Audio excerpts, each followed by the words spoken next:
Friends, welcome to film talkies. இன்னைக்கு இந்த சீரிஸோட 6வது எபிசோடு தான் பார்க்க போறோம். லாஸ்ட் எபிசோட்ல இந்த மாஸ்க் மேன் கோல்டன் டைம் டீம்ல இருக்கிற ஜின் அவனோட அடுத்த டார்கெட்டா ஃபிக்ஸ் பண்ணிருப்பான். அவனோட விரல்களை எடுத்துக்க போறேன் அப்படின்ற மாதிரி வேற ஹீரோ கிட்ட இன்ஃபார்ம் பண்ணி இருந்திருப்பான். ஆனா விரலுக்கு வந்த ஆபத்து அவனுக்கு லேசான காயத்தோடய அவன் எஸ்கேப் ஆகிட்டான். அதுக்கப்புறம் ஹீரோவும் கங்ஜோக்ட சொல்லி பாக்குறாரு, அந்த மாஸ்க் மேனோட டார்கெட்டே உன்னோட டீம் தான், பேசாம நீ மத்த கேஸ் எல்லாம் டிராப் பண்ணிட்டு மொத்தமா இந்த மாஸ்க் மேனை கண்டுபிடிக்கிற வேலையை நாம ஏன் பார்க்க கூடாது அப்படின்ற மாதிரி சொல்லி பாக்குறாரு. ஆனா கங்ஜோ கேட்க மாட்டேங்கிறா. இல்ல, மக்களுக்கு என்னோட உதவி தேவை, நான் கண்டிப்பா மத்த கேஸை டீல் பண்ணுவேன் அப்படின்ற மாதிரி சொல்லிடுறா. இதுக்கப்புறம் என்ன நடந்துச்சுங்கிறது இன்னைக்கு எபிசோட்ல பார்த்து தெரிஞ்சுக்கலாம். இப்படி ஜின்னோட வீட்டுல நடந்த ப்ராப்ளம் பாக்குறதுக்காக எல்லா டீம் மெம்பர்ஸும் வந்திருந்தாங்க இல்லையா, எல்லாம் பார்த்துட்டு அவங்க கிளம்பி போயிட்டாங்க. ஜூங்கியும் கிம்மும் அங்க இருந்து கிளம்பி போய்கிட்டு இருக்காங்க. அப்ப கிம் நம்ம ஹீரோவை பத்தி கொஞ்சம் அதிகமாவே பாராட்டி பேசிக்கிட்டு இருக்கான். நம்ம நினைச்ச மாதிரிலாம் இல்ல, இவர் கொஞ்சம் நல்லா தான் வேலை பாக்குறாரு, கிரிமினலோட சைக்காலஜியை நல்லாவே அவர் அனலைஸ் பண்றாரு அப்படின்ற மாதிரி சொல்லிட்டு இருக்கானா. என்னடா உனக்கு நம்ம டீம் லீடர் ரொம்ப பிடிச்சிருச்சு போலயே அப்படின்ற மாதிரி ஜூங்கி கிண்டல் பண்ணிட்டே வந்துட்டு இருக்கும்போது அவரோட ஒய்ஃப் கிட்ட இருந்து கால் வருது. அவங்களோட ஒய்ஃப் ஏதோ ஒரு பிசினஸ் பண்றதை பத்தி இவர்கிட்ட கேட்டிருப்பாங்க போல இருக்கு. அதுக்கு இவர் பர்மிஷன் கொடுக்கல போல இருக்கு. திரும்பவும் அதை பத்தி கேட்கறதுக்காக தான் போன் பண்ணிருக்காங்க. மேடம் பேக் என்கிட்ட திரும்பவும் கேட்டாங்க, நான் அவங்க கிட்ட என்ன சொல்றது அப்படின்ற மாதிரி கேக்குறாங்க. என்ன பிசினஸ் என்ன ஏதுன்னு அவங்க டீடைலா சொல்லல. இங்க பாரு, நான் ஏற்கனவே இதை பத்தி நிறையவே பேசிட்டோம், இந்த விஷயத்தை இப்படியே விட்டுறலாம், இதுக்கு மேல எதுவும் என்கிட்ட கேட்காத, இதெல்லாம் நமக்கு செட் ஆகாது அப்படின்ற மாதிரி ஜூங்கி சொல்லிடுறாரு. இல்லங்க, நம்ம பையனை நம்ம பெரிய ஸ்கூல்ல படிக்க வைக்கணும்ல, அதுக்கு நமக்கு நிறைய பணம் வேணும், இதுல நமக்கு நல்ல லாபம் வரும், சொன்னா கேளுங்க அப்படின்ற மாதிரி அவங்களும் எவ்வளவோ சொல்லி பாக்குறாங்க. ஆனா இவரு கேட்க மாட்டேங்கிறாரு. தேவையில்லாம ஏதாவது கிறுக்குத்தனமா ஏதாவது முடிவு பண்ணுன்னு வச்சுக்கோ, இதுதான் நான் உன்னை பாக்குற கடைசி டைமா இருக்கும் பாத்துக்க அப்படின்ற மாதிரி கோவமா தீட்டி விட்டுட்டு போன் வச்சிடுறாரு. அந்த டைம்ல யாரோ ஒரு லேடி கால் பண்றாங்க. இவங்க தான் அந்த மேடம் பேக் போல இருக்கு. என்னச்சுமா, என்ன முடிவு பண்ணிருக்க? உன் ஹஸ்பண்டுக்கு இது பிடிக்கலன்னா பரவாயில்ல விட்டுடு, உன்ன மாதிரியே வேற அம்மாக்கள்லாம் நிறைய பேர் என் கூட ஜாயின் பண்ணிக்கிறதுக்கு ரெடியா இருக்காங்க, நான் அவங்கள வச்சு நான் இதை ஸ்டார்ட் பண்ணிக்கிறேன் அப்படின்ற மாதிரி சொல்றாங்களா. அதை கேட்டதும் ஐயோ மேடம், அப்படிலாம் ஒண்ணும் இல்ல, என் ஹஸ்பண்ட் ஒத்துக்கிட்டாரு, நம்ம இதை பண்ணலாம், ஒன்னும் பிரச்சனை இல்லை அப்படின்ற மாதிரி சொல்றாங்க. அப்படியா, சரி, நான் இப்பவே உங்களை நான் மீட் பண்ணணும், உங்க வீட்டுக்கு வெளியில வெயிட் பண்றேன், வந்து என்ன மீட் பண்ணுங்க அப்படின்ற மாதிரி அந்த லேடியும் சொல்றாங்க. சோ இவங்களுக்குள்ள ஏதோ ஒரு பிசினஸ் டீலிங் போயிட்டு இருக்கு, அது என்ன ஏதுன்றது தெரியல. உடனே இந்த லேடியை பாக்குறதுக்காக அவங்களும் கொஞ்சம் டிப் டாப்பா கிளம்பிட்டு இருக்காங்க. இன்னொரு பக்கம் கங்ஜோவை காமிக்கிறாங்க. அவ வீட்டுல உட்காந்துட்டு இன்னைக்கு நடந்த விஷயங்கள்லாம் யோசிச்சு பார்த்து ஃபீல் பண்ணிக்கிட்டு இருக்கா. அந்த கான்ஸ்டபிள் செத்து போனது, ஜின்னுக்கு வந்த ஆபத்து, இதையெல்லாம் யோசிச்சு பார்த்துட்டு இருக்கும்போது நம்ம போன சீசனோட ஹீரோ டிடெக்டிவ் மோஜின் கிட்ட இருந்து மெசேஜ் வருது. அவருக்கு டீம் லீடர் இறந்து போன விஷயம் தெரிஞ்சிருச்சு போல இருக்கு. அதை பத்தி தான் விசாரிச்சு மெசேஜ் அனுப்பியிருக்காரு. இந்த சமயத்துல நான் உன் கூட இல்லாம போயிட்டேன், ஆனாலும் நீ தைரியத்தை விட்டுடாத, எனக்கு உன்னை பத்தி நல்லா தெரியும், இப்போ கிடைச்சிருக்க உன்னோட புது பார்ட்னரோட சேர்ந்து நீ அந்த கல்பரேட்டை கண்டிப்பா கண்டுபிடிப்பேன்னு எனக்கு நம்பிக்கை இருக்கு. நான் இப்பவும் உன்னோட டீம்மேட் தான், உனக்கு ஏதாவது ப்ராப்ளம்னா அதை என் கூட ஷேர் பண்ண, நான் சீக்கிரமாவே கொரியா வந்துடுறேன் அப்படின்ற மாதிரி மெசேஜ் அனுப்பியிருக்காரு. அந்த மெசேஜ் படிச்சதும் இவளுக்கு இப்ப பிரசன்ட்ல இருக்கிற டீம் லீடரோட ஞாபகம் வந்துருது. அதாவது ஹீரோவோட ஞாபகம். இவ மாஸ்க் மேல தேடிட்டு ஹீரோவோட வீட்டுக்கு போயிருப்பா இல்லையா, அப்ப அந்த வீட்டுல எதுவுமே இருந்திருக்காது, பேருக்கு தான் அது வீடுன்னு இருந்திருக்கும். எம்டியா யாருமே குடியிருக்காத ஒரு வீட்டுல எப்படி செவரு மட்டும் இருக்குமோ அந்த மாதிரி அந்த வீடும் செவரு மட்டும் தான் இருந்திருக்கும், எதுவுமே இருந்திருக்காது. ஹீரோ வேற கடைசியா கங்ஜோக்ட சொல்லும் போது எல்லா டிடெக்டிவோட சென்டிமெண்ட்டும் ஒரே மாதிரி இருக்காது, ஒரு சிலர் தான் யாருன்னு கண்டுபிடிக்கிறதுக்காக கூட டிடெக்டிவ் ஆயிருப்பாங்க அப்படின்ற மாதிரி வேற சொல்லிட்டு போயிருந்திருப்பான் இல்லையா. இதுல ஏதோ ஒரு உள்ளர்த்தம் இருக்கிற மாதிரி கங்ஜோக்கு தோணுது போல இருக்கு. அதையே யோசிச்சுட்டு இருக்கா. அதே சமயம் இங்க ஹீரோவை காமிக்கிறாங்க. அவனோட வீட்டுல அவனுடைய பெட்டை தவிர வேற எதுவுமே இருக்காது போல இருக்கு. பெட்ல உட்காந்துட்டு அவன் அவனுடைய அந்த மாஸ்க் மேனை பத்தி டைரி எழுதி வச்சிருப்பான் இல்லையா, அதை எடுத்து புரட்டி பார்த்துட்டு இருக்கான். அப்போ அந்த டைரியில ஒரு போட்டோ இருக்கு. ஜின்னோட வீட்டுக்கு அந்த மாஸ்க் மேன் வந்தப்போ அங்க ஒரு போட்டோ வச்சுட்டு போனான்னு சொல்லிட்டு அவன் ஒரு போட்டோ எடுத்து காமிச்சிருந்திருப்பான் இல்லையா, அதே போட்டோவை இங்க ஹீரோவும் அவனோட டைரியில ஒட்டி வச்சிருந்திருக்கான். அதனாலதான் அந்த போட்டோவை பார்த்ததும் டக்குன்னு கண்டுபிடிப்பான் அப்படின்னு சொல்லிட்டு டக்குன்னு போட்டோ புடுங்கிட்டு போயிருந்திருப்பாரு. ஆக்சுவலா அந்த போட்டோல இருக்கிறதே ஹீரோ தான் போல இருக்கு. 3 வருஷத்துக்கு முன்னாடி ஹீரோட பார்ட்னர் இறந்தப்போ இவர் மேலதானே போல சந்தேகப்பட்டிருப்பாங்க, இவரை தான் கூப்பிட்டு விசாரணை பண்ணிருக்காங்க. அப்ப இதே போட்டோவை தான் காமிச்சு போலீஸ் இவர்கிட்ட விசாரணை பண்ணிருக்காங்க. இந்த போட்டோல இருக்கிறது இவர் தான். போலீஸ் ஸ்டேஷன்ல கரண்ட் கட் ஆனப்போ ஹீரோ அங்க இருந்து வெளியில போன சிசிடிவி ஃபுட்டேஜ் தான் போல இருக்கு இது. அது மட்டும் இல்ல, அந்த கரண்ட் கட் ஆகி திருப்பி கரண்ட் வரும்போது இந்த பார்ட்னரோட கொலைக்கு சம்பந்தமா ஒரு சில எவிடன்ஸ் அவங்க எவிடன்ஸ் ரூம்ல வச்சிருந்தாங்களாம், அது காணாம போயிடுச்சான். அதை ஹீரோ தான் எடுத்துட்டு போயிட்டான் அப்படின்ற மாதிரி அவங்க விசாரிச்சிருக்காங்க. அதை இப்ப யோசிச்சு பார்த்துட்டு அந்த மாஸ்க் மேன் மேல கடுப்பாயிட்டு உட்கார்ந்துட்டு இருக்காரு. அதே சமயம் இந்த மாஸ்க் மேன் என்ன பண்றான், இவன் தான் ஜின்னோட கம்ப்யூட்டரை ஹேக் பண்ணிட்டான் இல்லையா, இந்த பக்கம் உட்காந்துட்டு அங்க ஜின் அவன் வீட்டுல அவனோட கம்ப்யூட்டருக்கு முன்னாடி உட்காந்து வேலை பார்த்துட்டு இருக்கிறத ஏதோ படம் பாக்குற மாதிரி இவன் உட்காந்து இவனோட கம்ப்யூட்டர்ல பாத்துட்டு இருக்கான். உன் விரல்களை பார்க்க பார்க்க எனக்கு ரொம்ப வருத்தமா இருக்கு, இந்நேரம் உன் விரல்கள் எரிஞ்சிருந்தா நான் சந்தோஷப்பட்டு இருந்திருப்பேன், பரவாயில்ல விடு, இது வெறும் ஆரம்பம் தானே, போக போக பாத்துக்கலாம் அப்படின்ற மாதிரி சொல்லி சிரிச்சுக்கிட்டு இருக்கான். இன்னொரு பக்கம் ஹீரோ பாதி ராத்திரில எந்திரிச்சு ஏதோ ஒரு வீட்டு பக்கம் போய்கிட்டு இருக்கான். ஒரு ஆளரவம் இல்லாத இடத்துல ஒரு வீடு மட்டும் தனியா இருக்குது. அந்த வீட்டு பக்கம் தான் போய்கிட்டு இருக்கான். அங்க இருந்துட்டு யாரோ கத்துற சத்தம் கேக்குது. டாங்கு நான் இங்கதான் இருக்கேன், என்னை வந்து காப்பாத்து, டாங்கு நான் இங்கதான் இருக்கேன் அப்படின்ற மாதிரி யாரோ கத்துற சத்தம் கேக்குது. அந்த சத்தம் கேட்கிற திசையை தான் ஹீரோ தேடிட்டே போயிட்டு இருக்கான். அங்க இருக்கிற ஒரு கிணத்துக்குள்ள இருந்துதான் அந்த சத்தம் வருது. போய் எட்டி பாக்குறான். இவனோட பார்ட்னர் தான் ரத்த வெள்ளத்துல நின்னுட்டு கையை மேல நீட்டிக்கிட்டு என்ன காப்பாத்துறா அப்படின்ற மாதிரி சொல்லிட்டு இருக்கான். இவனும் கையை கொடுக்க ட்ரை பண்றான். ஆனா கை எட்டல. ஹீரோ உடனே அவனோட பார்ட்னர் கிட்ட, உன்னை கொலை பண்ணது யாரு, அவன் யாருன்னு உனக்கு தெரியுமா, அவன் முகத்தை நீ பாத்தியா, அவன் யாருன்னு எனக்கு சொல்லு, அவன் முகம் எப்படி இருந்துச்சுன்னு சொல்லு, நான் கண்டிப்பா அவனை புடிச்சிருவேன், அவனுக்கு நான் தண்டனை வாங்கி கொடுப்பேன், எனக்கு சொல்லு அப்படின்ற மாதிரி ஹீரோ கேட்டுட்டு இருக்கானா. அதுக்கு உடனே அந்த பார்ட்னர் இருந்துட்டு, என்னடா ஜோக் பண்றியா, என் கையை வெட்டினது நீ தானே, என்ன கொலை பண்ணது நீ தானே அப்படின்ற மாதிரி சொல்றான். இது கேட்டு ஹீரோ ஷாக் ஆகி போய் நின்றுட்டு இருக்கும் போதே அந்த கிணத்துக்குள்ள இருந்து ஏகப்பட்ட கைகள் வருது. பாதி கைகள் அந்த பார்ட்னர் அழுத்தி இழுத்துட்டு போகுது, மீதி பாதி கைகள் இந்த ஹீரோவை கிணத்தை விட்டு தூரமா தள்ளுறதுக்கு ட்ரை பண்ணிட்டு இருக்கு. அப்ப அந்த பார்ட்னர் டக்குன்னு ஹீரோவோட முகத்துக்கு முன்னாடி வந்து நின்னு, நீதாண்டா என்ன கொலை பண்ண, அதை மறந்துடாத அப்படின்ற மாதிரி சொல்றான். அப்போ டக்குன்னு தூக்கத்துல இருந்து பயந்து போய் ஹீரோ எந்திரிக்கிறான். ஒரு மாதிரி பேனிக் ஆகி போயிருக்கிறான். அவன் உடனே கடகடன்னு போய் ஒரு மாத்திரையை எடுத்து போட்டுக்கிறான். அடுத்த நாள் இங்க போலீஸ் ஸ்டேஷன்ல காமிக்கிறாங்க. கஞ்சு அவளோட கோல்டன் டைம் டீமை கூப்பிட்டு வச்சு மீட்டிங் போட்டு பேசிக்கிட்டு இருக்கா. இந்த மாதிரி நம்ம டீமுக்கே த்ரெட் இருக்கு, அவனுடைய டார்கெட் நம்ம டீம்ல இருக்க யாரா வேணாலும் இருக்கலாம், நம்மள யாருக்கு வேணாலும் எப்ப வேணாலும் என்ன ஆபத்து வேணாலும் வரலாம், அதனால எல்லாரும் கொஞ்சம் ஜாக்கிரதையா இருங்க, யாரும் தனியா எங்கேயும் போகாதீங்க, பேராவே எல்லாரும் போங்க, கையில எப்பவுமே கன் வச்சுக்கோங்க, கொஞ்சம் கேர்ஃபுல்லா இருங்க அப்படின்ற மாதிரி இவ சொல்லிட்டு இருக்கா. இந்த மீட்டிங்ல டிடெக்டிவ் யாங் கூட இருக்கிறான். ஆனா நம்ம டீம் லீடர் ஹீரோவை மட்டும் காணோம். அப்ப பார்க் வந்து கேக்குறா, மேடம் டீம் லீடர் என்னாச்சு, ஏன் வரல அப்படின்ற மாதிரி கேக்குறா. அதுக்கு உடனே ஜூங்கி இருந்துட்டு, டீம் லீடர் தானே, அவர்லாம் காலையிலேயே வந்துட்டாரு, என்ன நம்ம மீட்டிங்க்கு வர்றதுக்கு தான் விருப்பம் இல்லை, எங்கேயாவது மூளையில படுத்து தூங்கிட்டு இருப்பாரு அப்படின்னு நக்கல் அடிச்சுட்டு போயிட்டு இருக்காரு. அந்த டைம்ல இந்த வயலண்ட் கிரைம் யூனிட்டோட டீம் லீடர் கங்ஜோவை பாக்குறதுக்காக வராரு. உங்ககிட்ட கொஞ்சம் தனியா பேசணும் அப்படின்ற மாதிரி சொல்றாரு. எல்லாம் கிளம்பி போயிடுறாங்க. நான் அந்த ஹீரோவை பத்தி எல்லா விஷயமும் உங்ககிட்ட சொன்னல, அப்படி இருந்து ஏன் இன்னமும் அவனை நீ உன் டீம்ல வச்சிருக்க அப்படின்ற மாதிரி சொல்றாரா. சார், எங்களோட டீம் லீடர் நல்லா தான் வேலை பாக்குறாரு, அவரோட ஃபர்ஸ்ட் கேஸ்லயே அது உங்களுக்கு நல்லாவே ப்ரூவ் ஆயிருக்குன்னு நினைக்கிறேன். எனக்கு புரியுது உங்களுக்கு அவர் கூட சில இஷ்யூஸ் இருக்கு உங்களோட தம்பி விஷயமா, அது எனக்கு புரியுது. ஆனா அவர் எங்க கூட நல்லா தான் வேலை பார்த்துக்கிட்டு இருக்காரு. எங்களுக்கு ஒரே ஒரு மாசம் மட்டும் டைம் கொடுங்க, உங்க தம்பியை கொண்ட உண்மையான கொலைக்காரன் யாருன்றதை நாங்க கண்டுபிடிச்சு கொடுக்குறோம், தயவு செஞ்சு எங்களை நம்புங்க அப்படின்ற மாதிரி கங்ஜோ சொல்றாளா. நான் இதெல்லாம் அவனை பழி வாங்குறதுக்காக சொல்றேன்னு நீ நினைச்சிட்டு இருக்கியா, ஒட்டுமொத்த பூங்சன் சிட்டிலேயே அவனை பத்தி நல்லா தெரிஞ்ச ஒரே ஆள் நான் மட்டும்தான். உனக்கு இன்னமும் அவனை பத்தி தெரியல, போக போக நீயே தெரிஞ்சுக்குவ அவனை பத்தி, இப்போ உனக்கு நான் சொல்றது புரியாது அப்படின்ற மாதிரி கோவமா சொல்லிட்டு அவர் அங்கிருந்து கிளம்பி போயிடுறாரு. டிடெக்டிவ் ஜூங்கி சொன்னது உண்மைதான் போல இருக்கு. இந்த ஹீரோ போலீஸ் ஸ்டேஷனுக்கு எல்லாம் வந்துட்டான், ஆனா மீட்டிங்க்கு தான் வரல, அவன் ஸ்டாஃப் ரூம்லயே உட்காந்துருக்கான் போல இருக்கு. அவன் மட்டும் தனியா உட்காந்துட்டு கம்ப்யூட்டர்ல ஏதோ வீடியோ பார்த்துட்டு இருக்கான். இந்த சீரிஸோட ஃபர்ஸ்ட் எபிசோட்ல நம்ம கோல்டன் டைம் டீம் வேற ஊர்ல இருந்திருப்பாங்களே, அவங்களோட ஊர் சாங்வான் அப்படின்ற ஊர்ல, அங்க அவங்க ஒரு கேஸை டீல் பண்ணிருப்பாங்களே, ஒருத்தன் உடம்பு பூரா பாம்பு கட்டிக்கிட்டு சப்வேல போய் பட்டன் அழுத்திடுவேன்னு சொல்லி மிரட்டி இருப்பான் இல்லையா, அந்த கேஸோட வீடியோ தான் உட்காந்து பார்த்துட்டு இருக்கான். இந்த பூங்சன் அப்படின்ற ஊருக்கும் இந்த பாம்பு கேஸ்க்கும் சம்பந்தமே இல்ல, இதை எதுக்காக உட்காந்து பார்த்துட்டு இருக்கான்னு தெரியல. ஆனா அந்த வீடியோ ஃபுல்லா பார்த்தவன், இவனால எப்படி இது இவ்வளவு பர்ஃபெக்டா பிளான் பண்ண முடிஞ்சது அப்படின்னு ஒரு மாதிரி ஷாக் ஆகி பார்த்துட்டு இருக்கும்போதே டோக்கி கிட்ட இருந்து கால் வருது. இந்த இறந்து போன கான்ஸ்டபிள் மின்சோவோட வீட்டுல போய் விசாரிக்க சொல்லியிருப்பான் போல இருக்கு. அங்க நமக்கு ஏதாவது எவிடன்ஸ் கிடைக்கலாம், அங்க போய் தேடிப்பாரு அப்படின்ற மாதிரி டோக்கியை நம்ம ஹீரோ தான் அனுப்பி வச்சிருப்பாரு போல இருக்கு. அவனோட வீடு ஏதோ கிராமத்துல இருக்காமா, அங்க போய் அவன் விசாரிச்சிருக்கான். அவங்க அம்மாவுக்கு பையனுக்கு இந்த மாதிரி நடந்தது எதுவுமே தெரியல போல இருக்கு. இப்பதான் விஷயம் தெரிஞ்சு அவங்க உட்காந்து ஓன்னு அழுதுகிட்டு இருக்காங்க. சார், இங்க எதுவும் நமக்கு கிடைக்கிற மாதிரி தெரியல சார், இவங்களுக்கே இப்பதான் விஷயம் தெரிஞ்சிருக்கு. அப்புறம் இந்த ஜெயில இருக்கான் இல்லையா டோவான், அவனை போய் விசாரிக்கணும்னு நினைக்கிறேன். ஏன்னா அவனோட பேச்சு இங்க அடிக்கடி அடிபடுற மாதிரி தெரியுது, அவனுக்கும் இந்த இடத்துக்கும் ஏதாவது சம்பந்தம் இருக்குமோன்னு தோணுது அப்படின்ற மாதிரி சொல்றான். அந்த டோவான்ங்கிறது வேற யாரும் இல்ல, அந்த கொஞ்ச நேரத்துக்கு முன்னாடி வீடியோ ஓடிட்டு இருந்துச்சு இல்லையா, ட்ரெயின்ல பாம்பு வச்சவன், அவனே தான். அந்த சமயத்துல மீட்டிங் முடிச்சுட்டு மத்த டீம் மெம்பர்ஸ் எல்லாம் உள்ள வந்துடுறாங்க. இவன் உட்காந்து ரூபி கியூப்ஸ் விளையாண்டுட்டு இருக்கானா. என்ன சார், சின்ன பையன் மாதிரி பொம்மை கூட எல்லாம் விளையாண்டுட்டு இருக்கீங்க அப்படின்ற மாதிரி ஜூங்கி கேட்டுக்கிட்டே தான் வராரு. ஒரே நேரத்துல ரெண்டு மூளைக்கு வேலை கொடுக்கறது ஒன்னும் அவ்வளவு ஈஸி இல்ல, ஆனா அது ரொம்ப நல்லது அப்படின்ற மாதிரி சொல்லிட்டு, டிடெக்டிவ் ஜூங்கி உங்களுக்கு என்ன பிடிக்காது போல இருக்கே அப்படின்ற மாதிரி கேக்குறானா. பிடிக்காதுன்னு சொல்லிட முடியாது, ஆமா எனக்கு உங்களை பிடிக்காது அப்படின்ற மாதிரி ஜூங்கி சொல்லிடுறாரு. பரவாயில்ல, என்ன பிடிக்காதவங்க நிறைய பேர் இருக்காங்க, அது எனக்கு பழகி போச்சு, அதனால நம்ம இந்த விஷயத்த மண்டைக்கு ஏத்திக்க வேண்டாம், அப்படி ஸ்மூத்தா விட்டுடலாம், நானுமே இங்க பிடிக்காம தான் வேலை பார்த்துக்கிட்டு இருக்கேன் அப்படின்ற மாதிரி சொல்றானா. என்ன இருந்தாலும் நீங்க எனக்கு சுப்பீரியரா போயிட்டீங்க, என்னோட டீம் லீடர் வேற, நான் என் கூட வேலை பார்க்கறவங்களெல்லாம் பிரதரா தான் நினைச்சுப்பேன். இந்த கிம் அப்புறம் அந்த ஜின்னு இவங்க எல்லாருமே எனக்கு பிரதர் மாதிரி தான், என்ன பண்றது அப்படின்ற மாதிரி ஜூங்கி இழுக்கிறாரா. பரவாயில்ல, நான் உங்களோட வயசுல சின்னவன் தான், அப்படி ஒண்ணு நீங்க என்ன பிரதரெல்லாம் பார்க்க வேண்டாம் அப்படின்ற மாதிரி இங்க இவங்களுக்குள்ள ஆர்கியூமெண்ட் போயிட்டே இருக்கும் போதே அங்க எமர்ஜென்சி ஹெல்ப்லைனுக்கு ஒரு வயசானவர் கால் பண்றாரு. ஒரு மாதிரி பதறி போய் அழுதுகிட்டே போன் பண்றாரு. மேடம், சோனி சூசைட் அட்டம் பண்ணிட்டாங்க, தயவு செஞ்சு ஆம்புலன்ஸ் அனுப்புங்க, இல்ல போலீஸ் அனுப்புங்க, அவங்க இறந்து போயிட்டாங்க அப்படின்ற மாதிரி உளறிக்கிட்டு இருக்கிறாரு. அவர் பதட்டத்துல இருக்காருன்றது நல்லாவே புரியுது.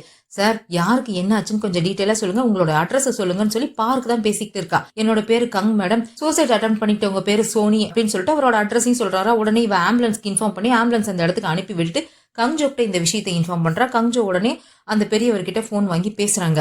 என்னாச்சு சார், என்ன நடந்துச்சு அப்படின்ற மாதிரி விசாரிச்சுக்கிட்டு இருக்காங்க. ஆனா இவங்க இதை விசாரிக்கிறதுக்கு முன்னாடி அந்த சோனிங்கிறது யாரு என்னன்னு டீட்டெயில செக் பண்ணிட்டு நம்ம பார்க்கே இன்ஃபார்ம் பண்ணிடுறா. சோனிங்கிறவங்களுக்கு 70 வயசு ஆகுது. 20 வருஷத்துக்கு முன்னாடி அவங்களுடைய ஹஸ்பண்ட் இறந்து போயிட்டாங்க. அவங்க பையனோட தான் தனியா அவங்க இருந்துகிட்டு இருக்காங்க. அவங்க பையன் ஏதோ பிசினஸ் பண்ணிக்கிட்டு இருக்கான். அவனோட பிசினஸ் இப்ப ரொம்ப மோசமான லாஸ்ல போய்கிட்டு இருக்கு. அதனால அவனுக்கு நிறைய கடனும் இருக்குது அப்படின்ற விஷயத்தெல்லாம் பார்க் கண்டுபிடிச்சு சொல்றா. அப்புறம் அங்க கஞ்சம் அந்த பெரியவர்கிட்ட பேசுறாங்க. என்ன நடந்துச்சு சார் அப்படின்ற மாதிரி கேக்குறாங்க. மேடம், இன்னைக்கு சோனிக்கு 70வது பிறந்த நாள். அவளுக்கு ஆக்சுவலா கேன்சர் இருக்குது. அதனால அவ கஷ்டப்பட்டுக்கிட்டு இருந்தா. அடிக்கடி அவ சொல்லிக்கிட்டே இருப்பா, நான் சீக்கிரம் சாக போறேன்னு சொல்லி. ஆனா இவ இப்படி பிறந்த நாள் அன்னைக்கே செத்து போயிருவான்னு நான் எதிர்பார்க்கவே இல்ல. இன்னைக்கு அவளுக்கு பர்த்டே அப்படிங்கறதுனால கேக் வாங்கிட்டு நான் வீட்டுக்கு வந்து பார்த்தப்ப அவ கைத்துல மாட்டிட்டு தொங்கிட்டு இருந்தா மேடம் அப்படின்ற மாதிரி சொல்றாங்க. சார், நீங்க செக் பண்ணீங்களா, அவங்க உயிரோட இருக்காங்களா இல்ல இறந்துட்டாங்களா அப்படின்ற மாதிரி கேக்குறாங்களா. இல்ல மேடம், நான் செக் பண்ணிட்டேன், அவள் உடம்புல உயிர் இல்ல அப்படின்ற மாதிரி அந்த பெரியவர் சொல்றாரு. சரி சார், என்ன நடந்துச்சுன்னு கொஞ்சம் டீட்டெயிலா சொல்லுங்க அப்படின்ற மாதிரி கஞ்சோ கேக்குறாளா. ஆக்சுவலா இந்த பெரியவர் பக்கத்து வீட்டுக்காரர் போல இருக்கு. பக்கத்து வீட்டுக்காரோ இல்ல ஃப்ரெண்டோ யாரோ, இவங்களுக்கு இன்னைக்கு பர்த்டே அப்படின்றதுனால இவங்களுக்காக ஒரு கேக் வாங்கிட்டு கூடவே ஒரு லெட்டரும் எழுதுறாரு. இன்னைக்கு உனக்கு சந்தோஷமான நாள், எவ்வளவு பிரச்சனை இருந்தாலும் இன்னைக்கு எந்த பிரச்சனையை பத்தி நினைக்காத, சந்தோஷமா இரு, நாம வேணா 2 பேரும் எங்கேயாவது ட்ரிப்புக்கு போலாம் அப்படின்ற மாதிரி லெட்டர் எழுதிட்டு அந்த கேக்கையும் லெட்டரையும் எடுத்து அந்த சோனின்ற பாட்டியோட வீட்டுக்கு இவர் வந்திருக்காரு. கதவை தட்டி தட்டி பார்த்திருக்காரு, திறக்கவே இல்லை. அதுக்கப்புறம் புடிச்சு தள்ளினதும் அதுவா ஓப்பன் ஆயிடுச்சு. உள்ள பார்க்கும்போது அந்த சோனி பாட்டியோட நாய் செத்து போய் கிடந்திருக்கு. அவங்க வீட்டுல இருந்த ஃபிஷ் டேங்க கீழே போட்டு உடைச்ச மாதிரி இருக்கு. அந்த மீனும் கீழே விழுந்து செத்து போயிருந்திருக்கு. இந்த சோனி பாட்டி மேல சீலிங்ல மாட்டிக்கிட்டு எல்லாம் இறந்து போகல, கீழே தரையிலே காலை நீட்டின மாதிரி உட்கார்ந்து இருக்காங்க. அவங்களுடைய கழுத்துல கயிறை கட்டி பின்னாடி ஜன்னல்ல இறுக்கி கட்டின மாதிரி இருக்கு. சோனி இறந்து போயிட்டா மேடம் அப்படின்னு சொல்லிட்டு அந்த பெரியவர் அழுதுகிட்டு இருக்காரு. ஆனா கங்ஜோக்கு இது என்னமோ உறுத்தலா இருக்கு. இவங்க சூசைட் பண்ணிக்கணும் அப்படின்னா எதுக்காக அவங்க வளர்த்த பெட்ஸ் எல்லாம் சாகடிச்சிட்டு இவங்க சூசைட் பண்ணிக்கணும், ஏதோ ஒண்ணு தப்பா இருக்கிற மாதிரி இருக்கே அப்படின்ற மாதிரி இங்க கங்ஜோ யோசிச்சுட்டு இருக்கும் போதே அந்த சோனி பாட்டியோட கை அசையுது. மேடம் மேடம், சோனிக்கு உயிர் வந்துருச்சு அப்படின்ற மாதிரி அவர் கத்துறாரு. உடனே திடீர்னு அவங்க அமைதி ஆயிட்டாங்க. மேடம், இப்பதான் அவளுக்கு உயிர் வந்துச்சு, மறுபடியும் போயிடுச்சு போல இருக்கு அப்படின்ற மாதிரி சொல்றாரா. சார், உங்களோட போனை கொஞ்சம் அவங்களோட வாய்கிட்ட கொண்டு போய் வைங்கன்னு சொல்றா. இவரும் கொண்டு போய் வைக்கிறாரு. அப்ப அவங்க வாய் வழியா மூச்சு விடுற சத்தம் கங்ஜோக்கு கேக்குது. அவங்க கழுத்துல கயிறை இறுக்கி கட்டினதுல மூச்சு குழாய் அடைச்சிருக்கும். கைத்தை அவுத்ததுமே மூச்சு குழாய் கொஞ்சம் ஃப்ரீயா இருக்கு. அதனால அவங்க மூச்சு விட ஸ்டார்ட் பண்ணிருக்காங்க. ஆனா மூச்சு குழாய் இன்னமும் முழுசா ரிலீஸ் ஆகல. சார், நீங்க கொஞ்சம் அவங்களோட தலையை உயரமா இருக்கிற மாதிரி வைங்க அப்படின்னு சொல்லி சின்ன சின்ன ஃபர்ஸ்ட் எய்ட் எல்லாம் செய்ய சொல்லி இவ சொல்லி கொடுக்குறா. அவ சொல்ல இவரும் செஞ்சுட்டு இருக்காரு. சிபிஆர் எல்லாம் பண்ண சொல்றா. இவங்களுக்கு 70 வயசு ஆகுது. வெறுமனே சிபிஆர்ல அவங்களை காப்பாத்திர முடியாது. உடனே ஆம்புலன்ஸ் வரணும். ஆம்புலன்ஸ் என்னாச்சு அப்படின்ற மாதிரி கேட்கறா. ஆம்புலன்ஸ் இன்னும் அந்த இடத்துக்கு வந்து சேர்றதுக்கு 10 நிமிஷம் ஆகும் அப்படின்னு சொல்றாங்க. ஆனா இவங்களுடைய போலீஸ் ஸ்டேஷன் அவங்களோட இடத்துல இருந்து 5 நிமிஷம் தூரத்துல தான் இருக்கு. அதனால நம்ம டிடெக்டிவ்ஸ் கிட்ட இன்ஃபார்ம் பண்றா, நீங்க போய் பாருங்க அப்படின்னு சொல்லிட்டு.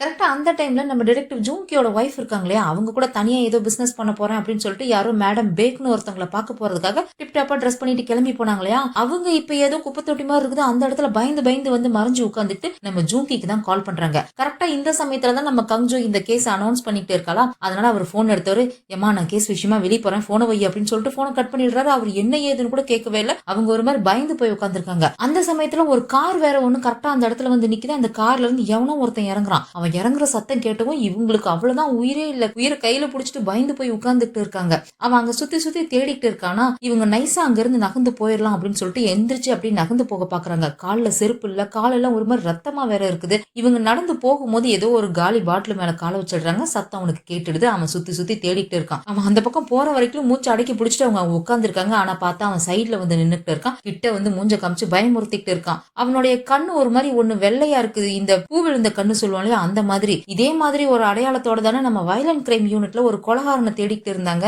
ஒருத்தன் கையை வெட்டி கொலை பண்ணி இருந்திருக்கான். அவன் கொலகாரனுக்கு ஒரு கண்ணு ஃபேக்கா இருந்ததுன்னு சொல்லி யாரோ ஒரு விட்னஸ் சொல்லியிருந்தாங்கன்னு சொல்லி நம்ம வயலண்ட் கிரைம் யூனிட்ல பேசிக்கிட்டு இருந்தாங்க இல்லையா. ஒருவேளை இது அவனா என்னன்றது தெரியல. நம்ம ஜூங்கியோட வைஃப முடிய பிடிச்சி இழுத்துட்டு, உனக்கு எவ்வளவு தைரியம் இருந்தா நீ என்கிட்டயே பிரச்சனை பண்ணுவ அப்படின்னு சொல்லி அவங்கள தரன்னு இழுத்துட்டு போய் கார்ல ஏத்தி அங்கிருந்து கிளம்பி போயிட்டு இருக்கான். இது எதுவுமே தெரியாம பாவம் நம்ம கோல்டன் டைம் டீம்ல இருக்கிற டிடெக்டிவ்ஸ் எல்லாமே அந்த பாட்டியை காப்பாத்துறதுக்காக அங்க வராங்க. அந்த தாத்தா இன்னும் இன்னமும் சிபிஆர் பண்ணிக்கிட்டே இருக்காரு. அவராலேயே முடியல, அவர் ரொம்ப டயர்ட் ஆயிட்டாரு, அவர் என்னால முடியலமா அப்படின்ற மாதிரி சொல்லிட்டு இருக்காரு. சார் விட்டுடாதீங்க, எங்க டீம் வர வரைக்கும் கொஞ்சம் முயற்சி பண்ணுங்க அப்படின்ற மாதிரி இங்க கங்ஜோ சொல்லிட்டு இருக்கும்போதே டீம் மெம்பர்ஸ் எல்லாம் உள்ள வந்துடுறாங்க. அதுக்கப்புறம் ஹீரோ போய் அந்த பாட்டிக்கு சிபிஆர் பண்ண உடனே அவங்களுக்கு மூச்சு வந்துருது. அதுக்குள்ள ஆம்புலன்ஸ் வேற வந்துடுறாங்களா, பாட்டி அங்க இருந்து ரெஸ்கியூ பண்ணி கூட்டிட்டு போயிடுறாங்க. அவங்கள ரெஸ்கியூ பண்ணி அனுப்புனதுக்கு அப்புறம் தான் அந்த வீட்டோட சிச்சுவேஷனை நோட் பண்றாங்க. அங்கங்க பொருள்லாம் செதறி கிடக்குது, உள்ளுக்குள்ள ஏதோ சண்டை நடந்தது நல்லாவே தெரியுது. நாயை யாரோ கொண்டிருக்கிறாங்க, மீன் தொட்டி எல்லாம் விழுந்து கிடக்குது, ஃப்ரிட்ஜ் ஒரு மாதிரி மூட முடியாம பாதியிலே நின்னுட்டு இருக்கா. அதை போய் ஓபன் பண்ணி பாக்குறான், இந்த ஃப்ரோசன் ஃபுட் எல்லாம் ஃப்ரிட்ஜுக்குள்ள வச்சிருக்காங்க. ஃப்ரோசன் ஃபுட்டை ஃப்ரீசர்ல தானே வைப்பாங்க,